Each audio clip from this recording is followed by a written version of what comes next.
Today I'm going to show you a very easy and quick technique to take your trees from looking like this and make them look like this. And when I tell you building trees like this is nowhere near as difficult as it may look, you really aren't going to believe me how easy this truly is. The technique that I am teaching you here can be applied across all different versions of Minecraft, from vanilla to modded. Even if you're using Axiom or Litematica, these trees will still work. So without any further ado, let's get into the tree building. Now already on the channel, I've taught you how to build trees that are noisy like this. But the style that I'm going to be teaching you today is very different, but it uses a similar technique. Yes, since I published that video, I've gone about building so many different trees, trying out multiple techniques until I found a style that worked for me. And I'm going to teach you all of that, and it's so simple. Now your block palette will vary from what you desire, but ultimately you're going to need the bark, the logs, the fences, and also some stairs. Now myself, I like the oak wood, but I also think that we can use the gradient of the spruce fence better. While the oak fence still works and you can get a good result using both, this is a tree that I built using the oak fence, and this is one that uses a spruce fence. None of that really matters because you can choose whichever wood you like. It's a technique that you're gonna need to understand. So let's start with a simple technique. For this, I'm just gonna use spruce fences. And all I'm gonna do is I'm gonna bring my tree up by about 4 blocks. Right now, I'm gonna build a small tree, and this will demonstrate the technique more. And all I'm gonna do is I'm gonna bring that tree over. Actually, I'm gonna move this back first. So we're bringing that tree up. And then when we get to the sort of top, what we're going to do is we're just going to bring it out. And these are considered branches. We're using the fence posts as branches.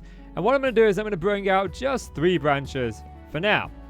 And when you've got your branches, you could immediately put the leaves on. This is the old technique that I used to do. But I've started drooping the branches down towards the end. So just bringing them down by a block, as the weight of the branch would naturally bring the incline of the branch down. And by just bringing it down a block, you get a bit more of a drooping effect. You could bring it down more and this would make a fantastic willow tree. But for now, what we're looking at is just a very simple and easy way to demonstrate the technique of taking your branches up, then down, and then on the sides of all of these branches, we're just applying our leaves. Now, you can apply different colored leaves if you like. You can use a shading effect, but I'll talk about shading a little more in a moment. Right now, all I want to do is showcase this technique and how it can really transform your trees. Now this tree takes about a minute to put together. It actually takes longer to gather the resources. This tree is 10 seconds, but look at the difference. This tree looks a lot better. You can even then go ahead and say, you know what, actually I would really like another branch to just come out at the top here. So I'm actually going to bring one out and over, and then I'm going to droop it down on this side and just add to the tree. This way, we get a nice canopy. And this is where I always talk about shading. So I'm going to grab a darker wood, a darker leaf, and I'm going to use the Axiom mod here to help me out, but you can still do this without it. The Axiom mod just means when I look at a block, I can right click to immediately replace it with the block in my hand rather than having to break it. And I'm going to do my shading underneath, replacing these ones that are underneath and in the shade with the spruce leaves. That way it creates that like shadow drooping down. I actually really do like that shadow. So that's the technique. The technique is very simply put. We are taking branches off of a tree, and all we are doing is drooping it down by a block. And then we are taking our leaves, we're putting leaves on the sides and the tops, but we're not putting them on the bottom. This is the important technique that you need to learn. This transformed my tree building skills dramatically. So once we've got that technique and we've practiced it with a couple of smaller trees, we can then move on to the bigger trees. So how do we transition a small tree like this into a bigger tree like those? This is where another common mistake begins. People think, okay, we're going to make a tree. Let's make it like 7 blocks tall. And that'll be the height of their tree. They think this is plenty high enough. But look in real life, trees tower huge. They go over buildings. So you always want to scale your trees to the buildings that you're building. So if I was putting a tree around here and I wanted it to be a tall tree, I'd want to make sure that it was taller than this building. And at its top point here, it's about 15 blocks tall. So that gives me a rough height for where I want my tree. I like the canopies in my tree to hang over the buildings, but you don't actually have to build them over your buildings. You can still build them at like 15 blocks tall, but just remember that height is important. And here's a little bit of behind the scenes that I do in my creative testing world. I actually sleep through the night rather than time/day and turn daylight cycle off, so that way I have actually an accurate count of how many days I've spent building in this world. Nevertheless, we are going to start by building up our tree. Now, it's always nice to have some variation in the way that your tree moves. Don't go straight up. So I'm going to come up by about 5, and then I'm going to start coming off to just one side. And I'm going to come up a bit more, and each time I come up, I'm going to change how many blocks that I use. Just sort of varying that slightly. We've got the same here, but that's okay. And then I'm going to blend this even more by using stairs. I find stairs shape it out a lot more than if I weren't able to use them. Now that feels like a good branch like we've got going over there. Then once I get to the top, I'm actually going to pick the top to be the part where the branches come off. And I'm going to use the stairs one more time. And then you could immediately bring your branches off the top, but I don't want to do that. I'm actually going to take this out and I'm going to bring this over like that. And then bring it up one more. Now I have a bit more of a branch. And so all I've got to do is bring out the branches like I've done before. And I prefer to go diagonal with my branches. And don't be afraid to make your branches large so they are drooping down. Just, I will say this, that when you do start drooping your branches down, especially if you use light matica, it becomes an annoyance to place these blocks in place using the schematic. Now, you might want to say start bringing your branches off every way. But what I always say is start from one branch first and focus on the branch, not the leaves. So here, we are covering up this area down here. I'm looking at the ground here, and I'm looking at how much of the ground it's going to be covering, that the canopy is going to be overcoming. And I know that I'm going to want some over here, and I don't want to bring too many branches out from this one point. So what you can do is you can start bringing branches out from the other branches. And don't be afraid to go up and then come down again at just random points. There's no real right way or wrong way that I've found to go up and down, but I have found that the more you have, the more vary you have, the better the build looks in it of itself.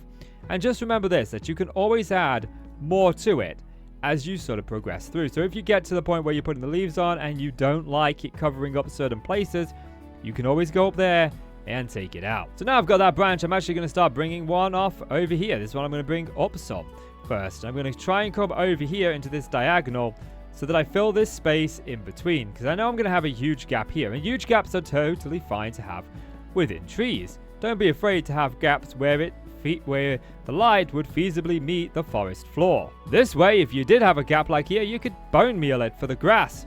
Or maybe just plant a bunch of flowers as if that's where they're photosynthesizing through the branches. And I'm going to deliberately leave that opening so that I can emphasize that point a little bit later on.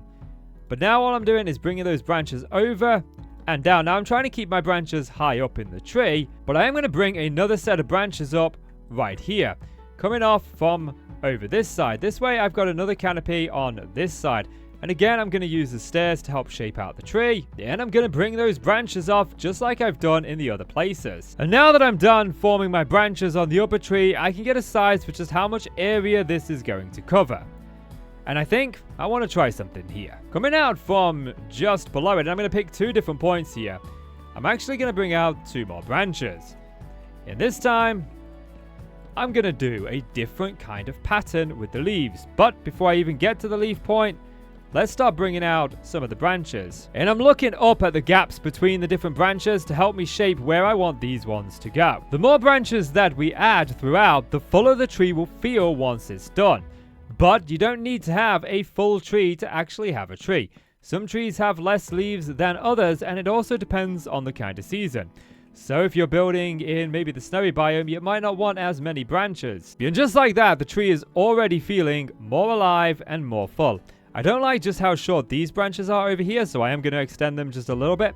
And this is why I always build my trees like this first. I want to be able to see and visualize how it's going to look before I do it in survival. And now that we've got the canopy sorted out, we can start coming in with the leaves.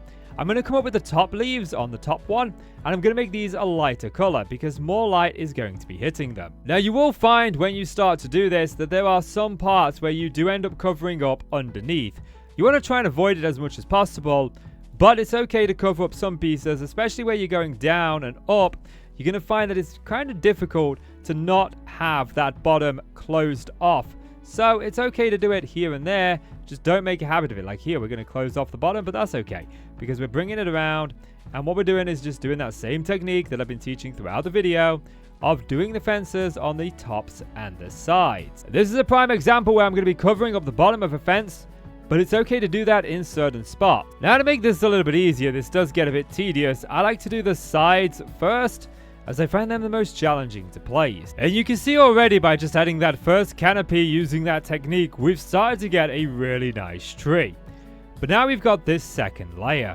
And because this one is underneath, I'm going to switch out to the spruce leaves for the darker tone, almost like shading. And there we have it. The tree is finished. And all we did was use that simple technique of the fences for branches and the leaves on top and on bottom. And of course, when you've got this far, you can start bringing up some more at the bottom just to make it feel more sturdy. Using just logs and stairs, you can get a really good feel for just strengthening that bark. There you go. It feels a little bit more alive. So I'm just here in the creative copy of my hardcore world, and I'm just going to put this tree here for right now. You can see I've pasted it into the world, and I'm going to show you one more trick for making your trees feel much more alive and realistic. But for this one, you do need a texture pack, and I'm not going to tell you which texture packs to go and get because there's so many that do the same thing. But if you were to go into resource packs, you've got different resource packs that give you bushier leaves. One of the ones that I like to use is Stay True because it keeps true to the default Minecraft feel, but it makes so many things, not just leaves, feel bushier, along with crops and the grass. Although recently I have switched to just using the better leaves, as this one's a little bit outdated at the moment and I'm waiting for it to update. But just by adding those better leaves, you get that bushy texture, and that makes the leaves feel so much more alive. And one step further, if you want to do this, you can actually run shaders. I like this Bliss shaders just for the trees because of how nice they look. They look so lovely in the shaders. And the final bit of advice that I'm going to give you when it comes to tree building is don't be afraid to fail. This is an important step when you build, because this was one of the first trees that I built in my whole hardcore world before I fell out of the sky. And I don't really like it. But I learned from this, and I started constructing the ones that you see over here, which eventually led me to the one we designed today. So I hope that you've learned something from this video. The main goal of this video was to try to encourage you to step outside of your comfort zone and try something new.